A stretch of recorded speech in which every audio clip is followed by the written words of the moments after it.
শুভক্রমে একটি ছবির মহরত হতে যাচ্ছে, যে ছবিটি ইতিমধ্যেই একটু আগে ইকবাল ভাই বলেছেন সুপার হিটের তকমা লেগে গেছে ভাই। আগামী ঈদ যাবে রংবাজময়, তার কোনো দ্বিধাই নেই। আর রংবাজ এমনই একটি ছবি যে গল্পটি শোনার পর আমার কাছে মনে হয়েছে ইয়েস, আসলে ঈদে এমন ছবি হওয়া উচিত। ফুল এন্টারটেইনিং একটি মুভি। আমরা গত ঈদে আমি, বুবলি, রনি আমরা একটি ছবি করেছিলাম বসগিরি, গত কোরবানিতে রিলিজ হয়েছে এবং সেই কিছুদিন আগেই সেটার একটা রিপোর্ট ছিল যে 1 কোটি ভিউয়ার্স একটি গানে একটি লিঙ্ক থেকে দেখেছে। ফেসবুক থেকে আরো কত কোটিবার দেখা হয়েছে। তো সেম কাস্টিং এর একটি ছবি হয়েছে, তার চাইতেও অনেক বেশি, অনেক বিরাট ক্যানভাসে ছবিটি হচ্ছে।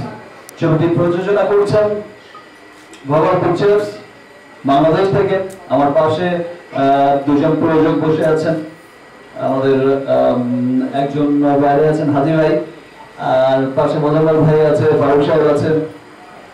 আর আপনারা এর মধ্যে জেনেছেন যে ভারত থেকে এর সাথে যুক্ত হচ্ছেন হচ্ছে শ্রী ভেঙ্কটেশ ফিল্মস।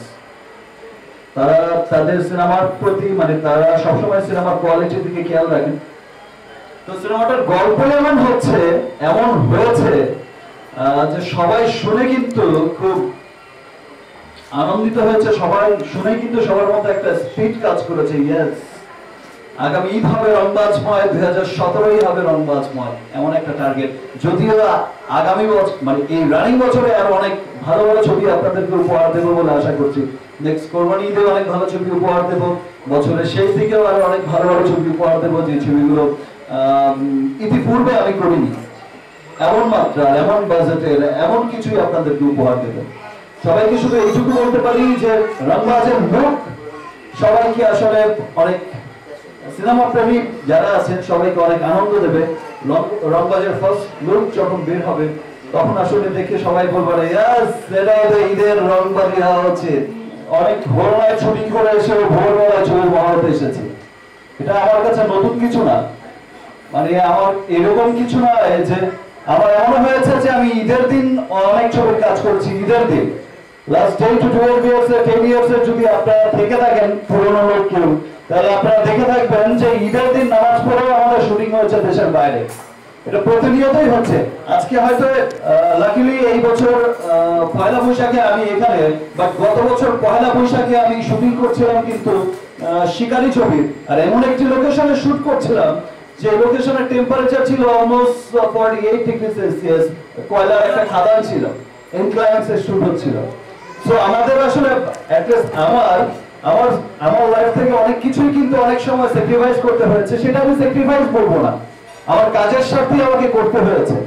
আমাকে ঈদের বহু ঈদ আমাকে দেশের বাইরে করতে হয়েছে, আমার পরিবার পরিজন ছেড়ে।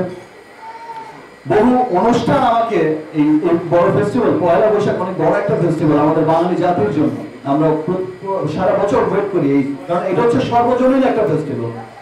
এরকম অনেক ফেস্টিভ্যাল, অনেক কিছুই কিন্তু আমাদের স্যাক্রিফাইস করতে হয়। আমাকে স্যাক্রিফাইস করতে হয়, আমাদের শিল্পীদের স্যাক্রিফাইস করতে হয়, চলচ্চিত্রের সাথে যারা জড়িত আছে তাদের সবাইকে স্যাক্রিফাইস করতে হয়। যেই লোকটার ছবি ঈদের দিন রিলিজ হয় সেই প্রডিউসারটা জানে যে সে কি স্যাক্রিফাইস করছে, বিকজ তার সারা রাত কিন্তু এই ছবি পৌঁছালো কিনা, ছবি লাগলো কিনা ঠিক মতো প্রেক্ষাগৃহে গিয়ে, এত কিছু পোস্টার পৌঁছালো কিনা সব দেখে আবার ঈদের নামাজটা পড়ে, সারা রাত না ঘুরে ঈদের নামাজ পড়ে আবার বেরোতে হয় ছবি কি হচ্ছে, ডিস্ট্রিবিউশন কেমন চলছে, কি আসলে বিষয়।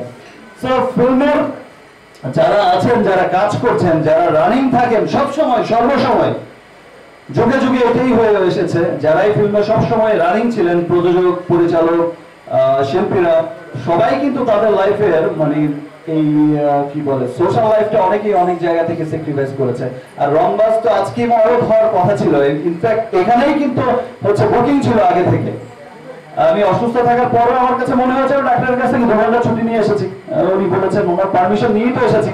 আদারওয়াইজ এমন প্ল্যান ছিল যে ঠিক আছে শুভক্ষণেই যখন শুভ ছবির মহরত হবে, অ্যাটলিস্ট ঠিক আছে ভাই আপনি টেলিফোনে হলেও মহরত করেন। এনিওয়ে ছবি এখন শুরু হয়ে গেছে, ইনশাআল্লাহ আগামী রংবাজ হয়ে হবে। কোন দুনিয়ায় ছিল, এতক্ষণ জানি না যে আমি কোথায় ছিলাম, এর থেকে আসলাম। ছোট ভাই তুমি আসলে, আচ্ছা তুমি কি পত্রিকা আছো? আগরে জিজ্ঞেস তুমি দুদিন পরে তুমি তো আমার কোনো খবরই রাখো না। আচ্ছা বুবলির কাছে আমরা হ্যাঁ ওনার আচ্ছা কতটা মানে আমরা হচ্ছে মজগিরিতে আপনাকে অনেকটা হচ্ছে হাস্যোজ্জ্বল দেখেছি, অনেক কনফিডেন্স দেখেছি, হ্যাঁ, কিন্তু এই ছবিতে আপনি কতটুকু হচ্ছে কনফিডেন্স আছে? পুরো রং মানসিকভাবে কতটা শক্ত আছে বা মজগিরিতে আপনার কি কি দুর্বলতা ছিল, সেখান থেকে এগুলোতে কি কি কাটিয়ে উঠবে সেই ডিটেইলস গুলো আমরা জানতে চাই। একটা প্রশ্ন ছিল যে এখন বলা হচ্ছে যে সবচেয়ে আলোচিত কি বলছো মানে মজগিরিতে মানে নতুন ছবিতে আপনার কনফিডেন্ট লেভেলটা কি রকম এটা মানে নতুন ছবি না তো এটা তো আমার এই রং নতুন বলতে রংদাসটা তো আজকের ছবি, এই ক্ষেত্রে আজকের জন্য এটা নতুন ছবি, এই ক্ষেত্রে এটার আপনার কনফিডেন্ট লেভেলটা কি কোন পর্যায়ে আছে? অনেক বেশি অনেক বেশি। এটা আমরা মজগিরিতে যেভাবে দেখেছিলাম এটাতে সেইভাবে পাচ্ছি না কেন? কোনটা? এই রংবাজের জন্য হচ্ছে পাচ্ছি না কেন? কনফিডেন্সটা পাচ্ছি না কারণ কেন? আমার আসলে ওয়েদার চেঞ্জ হচ্ছে, আমি অনেক সিক হচ্ছে বেড়েছি আর এখানে এসি কাজ করছে না, দ্যাটস ওয়াই। আচ্ছা মজগিরি কি কি দুর্বলতা ছিল নিজের কাছে, সেগুলো থেকে কাটিয়ে রংবাজে সেগুলো মানে 100% দেওয়ার চেষ্টা করবেন? একদম। কোনগুলো সেই জিনিসগুলো আপনার নিজের থেকে বিশ্লেষণ করে বলেন। রংবাজে আমার ক্যারেক্টারটা আসলে অনেক বেশি মজার, অনেক বেশি মজার। আর এখানে হচ্ছে যে ছবিটা যখন রিলিজ হবে আপনারা তখন বুঝতে পারবেন। ফার্স্ট লুক রিলিজ হবে ফার্স্ট লুক ক্যারেক্টারটা আমরা এখন ডিটেইল রাখবো। আপাতত একটু ডিটেইল রাখি ক্যারেক্টারটা, আমরা সময় মতো তো অবশ্যই আমাদের ফার্স্ট লুক সবাইকে একটা কথা বলি এখানে। মজগিরিতে একটা কথা উঠেছিল যে সেই সময় সুপারস্টারকে সবাই বেশি প্রাধান্য দেওয়ার কারণে পরিচালক, মেকআপ ম্যান থেকে শুরু করে সবাই মুভির মেকআপ থেকে অনেক কিছুতে এটা হচ্ছে প্রশ্ন উঠেছিল। এরকম মানে কি এরকম অবস্থা কি রংবাজে হবে নাকি ব্যালেন্স হবে? এখন যদি সবকিছু বলে দিই, এটা কিন্তু আমি বসের ক্ষেত্রেও বলেছি, তাহলে কিন্তু ওটা মজাটা থাকবে না। আমি ওইটা বলছি না তো, আমরা বলছি ঠিক আছে পত্রিকা আমার প্রশ্ন সেটা হচ্ছে যে এখন বলা হচ্ছে যে সবাই বলছে যে বর্তমান সময় সবচেয়ে আলোচিত নায়িকা, এই আলোচিত কথাটা কেমন এনজয় করছে? অনেক বেশি। এটা সব নায়িকারাই এনজয় করে, তাই না? সব নায়িকারাই কিন্তু এনজয় করে। আমার একটা কোশ্চেন আছে এখানে। হ্যালো বুবলি, আমার একটা কোশ্চেন আছে, সেটা হচ্ছে শুটার এবং বসবিলি যখন শুটিং হয় তখন এতটা হাইপ ছিল না বুবলিকে, কিন্তু রংবাজ কারণ তখন আমি নতুন ছিলাম। বাট তারপর একই সাথে অ্যাক্টিং এর দুটো ছবি রিলিজ হবে। এখন রংবাজ যেটা প্রথম দিন আলোচিত হয়েছে, সেক্ষেত্রে কোনো বাড়তি মেন্টাল প্রেশারের মধ্যে কি বুকিং করেছে ছবি থেকে ঘিরে? I can get the point. মানে কোনো বাড়তি প্রেশার কি তৈরি হচ্ছে ভিতরে? বিকজ রংবাজ অলরেডি আলোচিত হয়েছে, অনেক কারণ আলোচিত ছবিটা। কেন আলোচনা হচ্ছে আপনারা খুব ভালো জানেন। না সেটাই তো বাড়তি কোনো মেন্টাল প্রেশার ডিস্টার্ব করো হ্যাঁ একদমই না। আপনারা এই করলাম সাপোর্ট ভালো দিলাম লাগে, না না তাই না? দুইটাই আমরা সুপার, এটা কিন্তু আপনার প্রতি প্রত্যাশা আরো বাড়বে, ওই বাড়তি প্রত্যাশাটা কি আপনার একটু প্রেশারে ফেলবে? একদমই না। কারণ আমি তো আর্টিস্ট এবং আমি কিন্তু আমার বেস্ট আই উইল মানে I tried my level best, যেটা বলকেই আমি করছি, তাই না? এখন আমার রংবাজ যখন ওটার জন্য কিন্তু এটা কিন্তু ইনভেস্টমেন্টের ব্যাপার, কোটি কোটি টাকার ইনভেস্টমেন্টের ব্যাপার। এই জন্য কিন্তু প্রযোজক আর ডিরেক্টর কিন্তু আমাকে কাজ করেছে, এটা আপনারাই ভালো জানেন। একটা ছবিতে কিন্তু ইনভেস্টমেন্টের ব্যাপার থাকে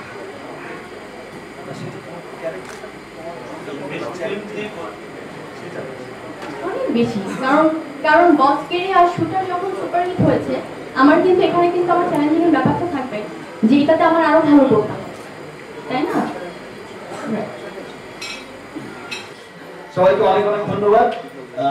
আমরা এখন একসাথে ভালো লেগেছে ভাই, ডিনার করতে পারলে অনেক ভালো লাগতো। থ্যাংক ইউ সবাইকে আপনাদের কাছে।